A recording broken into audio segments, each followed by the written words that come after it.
The end of the world is coming. The end is near. I'm not trying to scare you today, and I hope you don't walk out scared. I would have failed if you walked out scared. But I think it's still worth considering that your world is closer to ending than you probably think.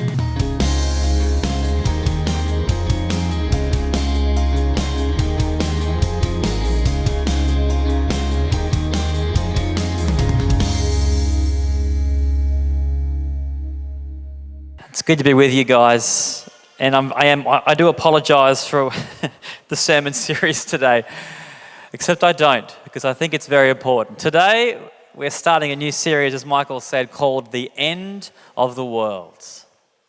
3 parables from Matthew 25 on getting ready for the end. Let me kick off with a quote, because this is a quote from Vladimir Putin, the president of Russia. Strange way to begin a sermon, I know.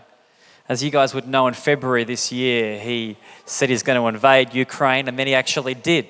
And he said to Western countries, any attempt to interfere would lead you to such consequences that you have never encountered in your history. And at last count, analysts who know about these things think that Russia has about 6,000 nuclear warheads. Enough to pretty much end the world as we know it, at least. It's a good way to start a message, isn't it? End of the world. I'm not trying to scare you today, and I hope you don't walk out scared. I would have failed if you walked out scared. The reality is, some analysts have said the posturing that Russia's going through, they're actually very unlikely to use their nuclear bombs to destroy the world. But I think it's still worth considering that your world is closer to ending than you probably think. By the end of this message, you will be closer to the end of your world than you've ever been before. So I hope I do a good job not wasting your time. The end of the world is coming. The end is near. And we kind of laugh, like my title is a little bit tongue-in-cheek because I'm trying to get some interest and get you to go, what the heck is Dan going to talk about today?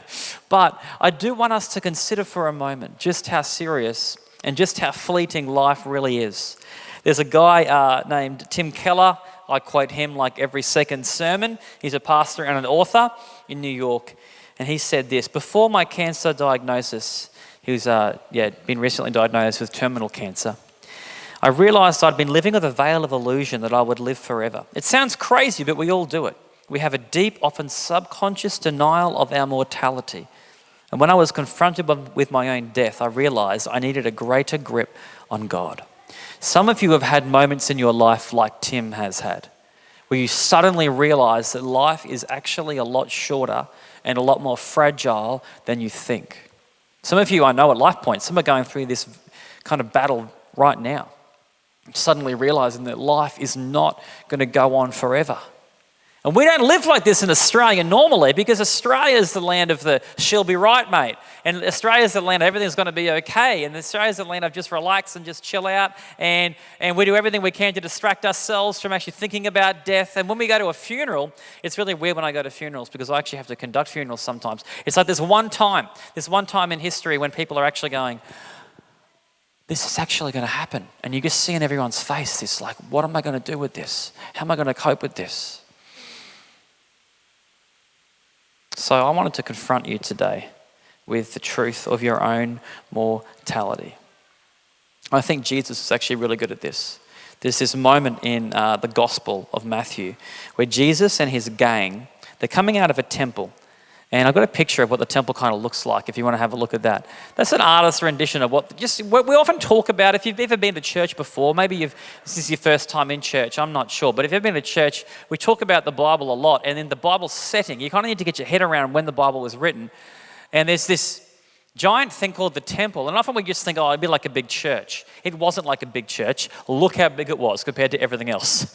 The temple in Jerusalem was absolutely huge. It was mammoth. It was a testimony to the goodness and the greatness of God and how everything's going to go on forever. And Jerusalem religion was about the temple's going to be restored and it's going to go on forever. And Jesus was really controversial. He loved putting people and putting their mortality right in front of their face. So he was coming out one time, Matthew 24. And then we're going to go into Matthew 25, where the parables are of this series. He says, "Do you see all these things? Truly I tell you, not one stone here will be left on another. Every one will be thrown down." And the disciples with him would have been like, "Are you serious? Look how big this thing is. Not a chance. What are you talking about, Jesus?" And he was actually right. He was a prophet that got it right, because 40 years later in AD 70, if you know your history, the temple was destroyed by Rome. He got it right. The whole thing came down. And then Jesus was sitting in the Mount of Olives, and the disciples came to him privately. "Tell us," they said. They waited for a moment. And I'm like, you ask him. No, you ask him. "All right, go over. Tell us," they said. "When will this happen? And what will be the sign of your coming and of the end of the age?" What will be the sign that this whole thing is about to come crashing down around us? A big question. And then Jesus goes on, and you can read it yourself if you'd like. There's some homework. If you want to go get it, Matthew 24 out, and you can read the whole of Matthew 24. I haven't got time for that today. Jesus talks a lot about, and I think he's talking about AD 70. He talks a lot about this event in history when the temple of Jerusalem was destroyed. And it was a condemnation on that God had planned for everything that the temple had been, wasn't meant to be about, but it ended up being about.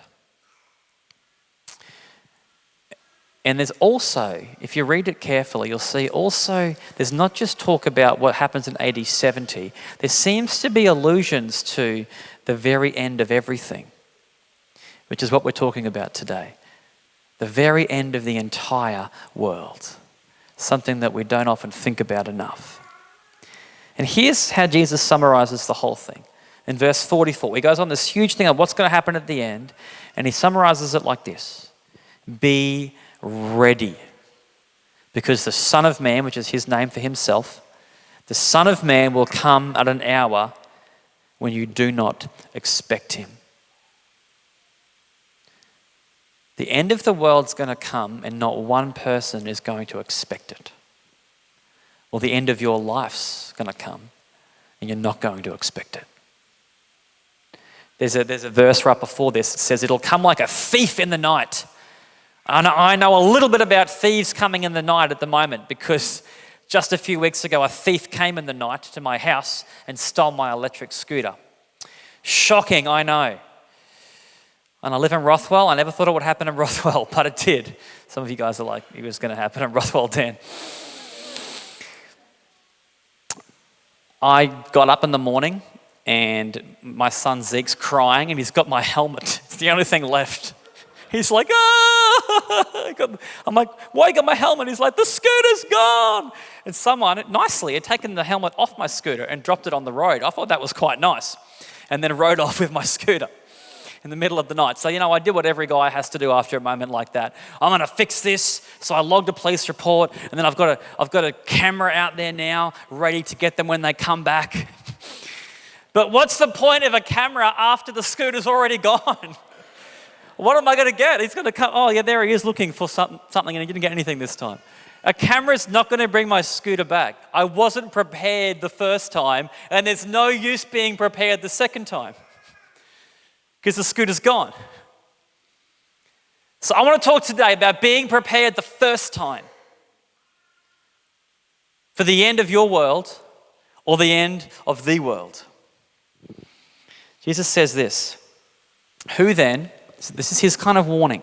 How do we get ready for the end of the world? Here's what Jesus says, all right? "Who then is the faithful and wise servant whom the master has put in charge of the servants in his household to give them their food at the proper time?" That's a weird thing, isn't it? Who then is the person who's actually been given something and has a job to do and is actually going to do the job? It will be good for that servant whose master finds him doing so when he returns. Can you hear a slightly dangerous warning in Jesus' voice? I've done this to my children. Hey, Zeke, I love you. It would be really good if when I got back, this room was clean. It'd be really good. There's a slight warning in that, isn't there? There's like a sense of like, hey, I love you, and I'm always going to love you no matter what, but yeah. So Jesus then tells 3 stories. He obviously thought that wasn't enough, because Matthew 25 is 3 parables in a row, all about what Jesus expects at the very end of your life. Okay? And you might be a Christian here today, and this is good for you if you're a Christian, to go, hey, I actually am following Jesus. What's he going to expect from me? And also, maybe you might be someone who isn't a Christian, or you're still on that journey, you're still trying to work it out. I'm glad you're here too, because this is actually a good thing to go, hey, what does it mean to actually follow God? And what might he expect of me too? Because I actually think he's going to expect this of everyone. All right, let's read the first parable. So the next 3 weeks, we're going to be reading the 3 parables of Matthew 25 and looking at what is it that God expects of us to be ready. When he bursts through the door, I don't know if anyone's ever burst into the door before when you're in the middle of working, or maybe you were like on Facebook and you're pretending to work and you're like, quick, change the browser. When he burst in the door, what is he expecting when he comes back? All right, this is the first one. First parable today is the parable of the 10 bridesmaids. And it's a weird one, so stay with me. Then the kingdom of heaven will be like 10 bridesmaids who took their lamps and went out to meet the bridegroom. I'll explain this in a second, okay? I know it's a strange tradition, but let me get through the whole story first. 5 of them were foolish and 5 of them were wise. The 5 who were foolish didn't take enough olive oil for their lamps, but the other 5 were wise enough to take along extra oil. When the bridegroom was delayed, they all became drowsy and fell asleep. At midnight, they were roused by the shout, "Look, the bridegroom is coming, come out and meet him." All the bridesmaids got up and prepared their lamps. Then the 5 foolish ones asked the others, "Please give us some of your oil because our lamps are going out." But the others replied, "We don't have enough for all of us. Go to a shop," good luck at midnight, "but go to a shop and buy some for yourselves." But while they were gone to buy oil, of course, the bridegroom came. Then those who were ready went in with him to the marriage feast, and the door was locked. Later, when the other 5 bridesmaids returned, they stood outside calling, "Lord, Lord, open the door for us." But he called back, "Believe me, I don't know you." Whew. What the heck is going on here? What on earth is happening? So just a bit of context, all right? This is a wedding story. There's actually quite a few wedding stories in the Bible. Jesus has already referred to himself in Matthew. He said, I'm like a groom, and I'm like a groom coming to the wedding feast, coming to meet my bride. And he kind of calls the whole church his bride. So they've already got this in their mind, this idea of Jesus as kind of the groom. But that weddings back then were very different to weddings today. Weddings, I don't know what it is about weddings. Maybe it's because they're so important. Weddings always have really weird traditions, don't they? I was just doing a wedding a couple of weeks ago, and I was at the wedding rehearsal, and I was trying to teach the bridesmaids how to walk. I'm like, when often do you have to teach people how to walk? It's the weirdest thing, because one of the bridesmaids is like, it's just like, it's a wedding, you don't walk that fast. I don't know why you're not allowed to walk that fast. It's strange when you think about it. It's like walking's walking, do whatever you want. But no, at a wedding, you do 1 foot together, 1 foot together. 1 foot. I guess it's because everyone can get a photo. I don't know what it is, but we have strange traditions around weddings. So I'm trying to teach this person. I thought I did it pretty well, to be honest. But anyway, I'd make a good bridesmaid. We have strange traditions in all types of weddings, and they had some strange ones back then. So what they used to do back in Jerusalem for weddings is that the groom would spend the entire day, afternoon, into the night, going from house to house, partying with people, and they would congratulate him, and then he'd say, "Well, come with me," and they'd all go to the next house. You know that kind of like hide and seek or sardines when you all kind of come together. So come with me, and then they have a big party at the next house, and it keeps getting bigger. Come with me, and he'd go to the next house. and have a huge big party. And he's on his way, zigzagging, trying to get the entire village involved on his way to the bride's house for the ultimate giant big wedding feast. All right? So he's coming in, he's collecting people, and he's collecting more people. And this could take hours and hours and hours. This could take so long. So bridesmaids, which were the ones, looking after the bride, they only had one job. One job. And their job, it's going to get very dark, and so there's no street lamps back then, there's no lights, all right? So their only job is to make sure that the groom gets into the wedding feast. And so their job is to get torches or lamps and be like, hello, over here, welcome, we love you, come on here, and then welcome me in. That was their only job. And there's 10 of them, which seems like a lot, but I find most weddings I go to, there's like 10 bridesmaids. It seems like bridesmaids are getting more and more these days. They only had one job, and that's to try and welcome the groom. What Jesus is trying to say is, the bridesmaids only had one job, and it was to light the way in the dark. And anyone listening to this who was Jewish would know exactly what he's talking about, because they knew that Israel had been given one job as well. The whole nation had been given one job. You can actually see it here in Isaiah 42. I, the Lord, have called you to demonstrate my righteousness. I will take you by the hand and I will guard you. This is the gospel. God doesn't ask us to do something first before he rescues us. He just takes our hand. He just saves us. He just chooses us. He says, I'm going to choose you, and why am I choosing you? You will be a light to the nations. And then Jesus rocks up and says the exact same thing. Hey, nothing's changed, just so you know. Nothing changed within the Old Testament and the New Testament. It's the same God. It's the same mission. You are the light of the world. A city built on a hill cannot be hidden.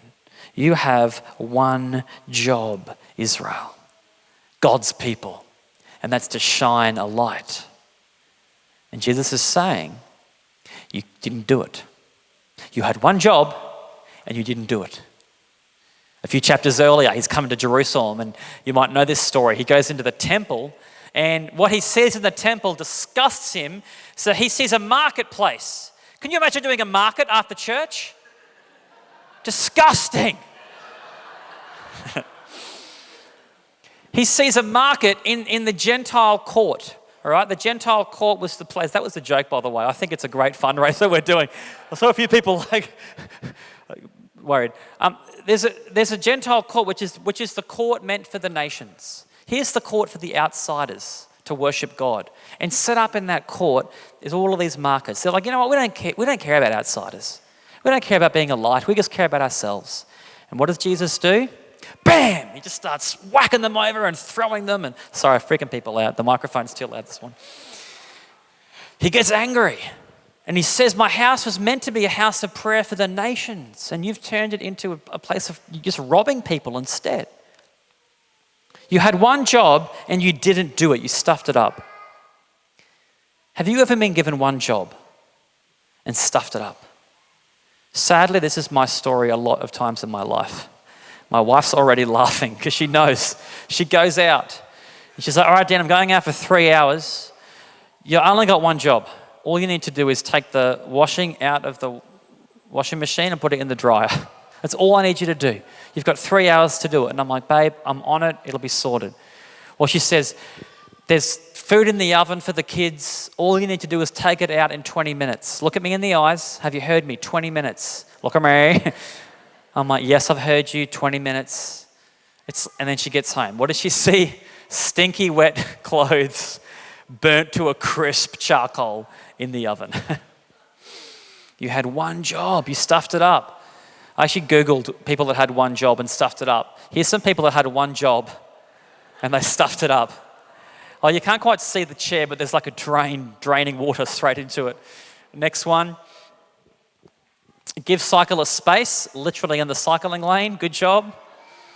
That drain, you had one job. It's meant to drain. Next one. Enough said.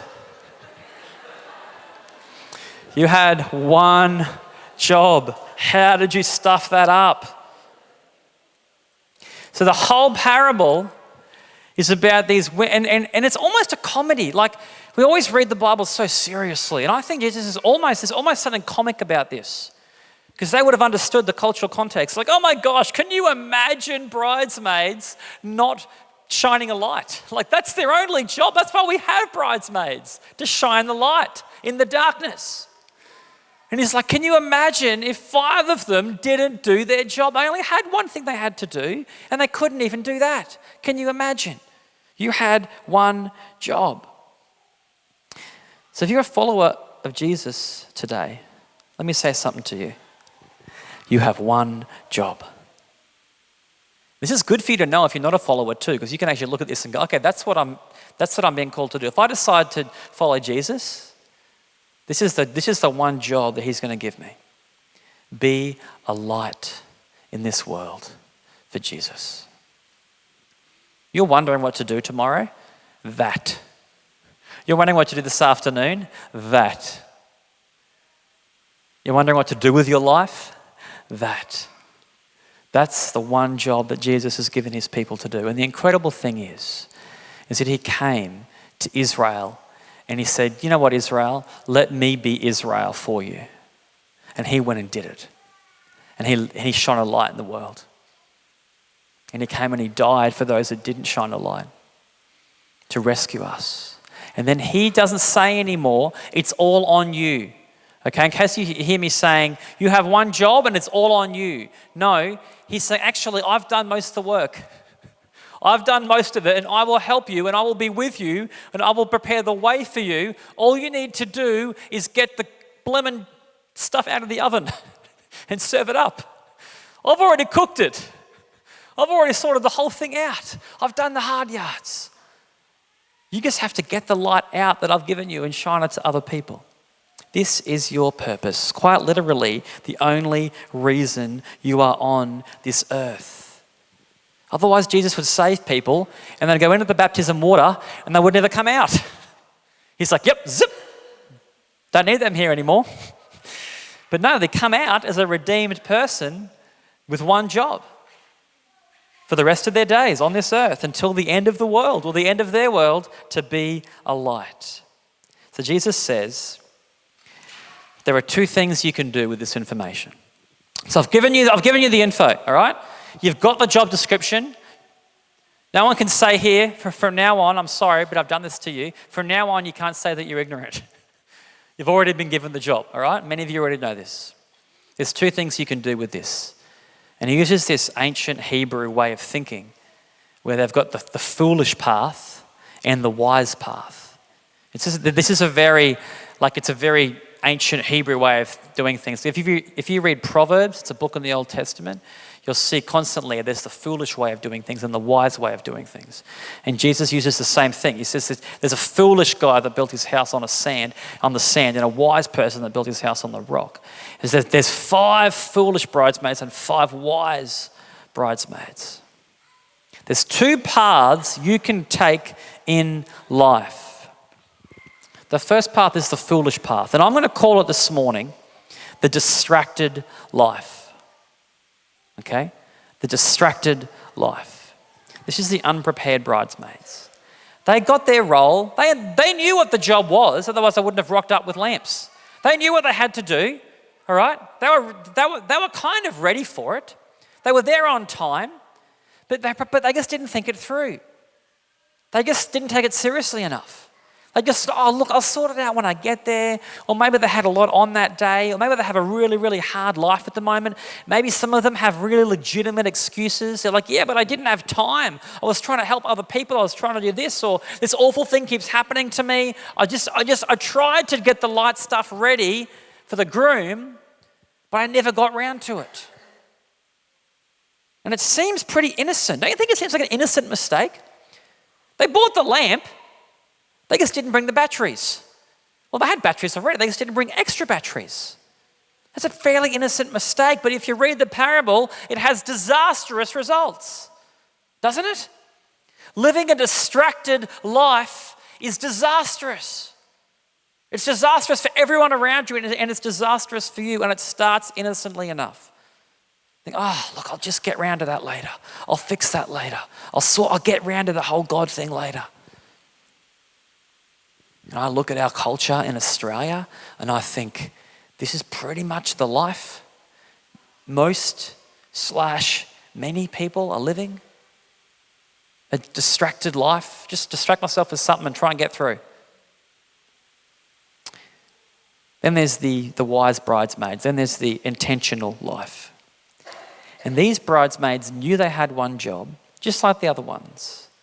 But somehow they understood the assignment. Somehow they get it. They're like, no, this is going to require me to think this through. This is going to require me to understand the cost. And they had busy lives. And they had stressful things happening to them. And they had awful, painful things happening to them too, probably. Probably a big mix. And yet somehow they found the time and the intentionality and the courage to go, I'm going to get prepared. And I'm going to be ready to shine a light in every situation. Which life describes your life? That's my question today. If the end of the world came at 10:30 in 3 minutes, which life would describe your life? Let me give you hope for a second. The intentional life is not the perfect life. I'm so encouraged by the fact that every single bridesmaid fell asleep.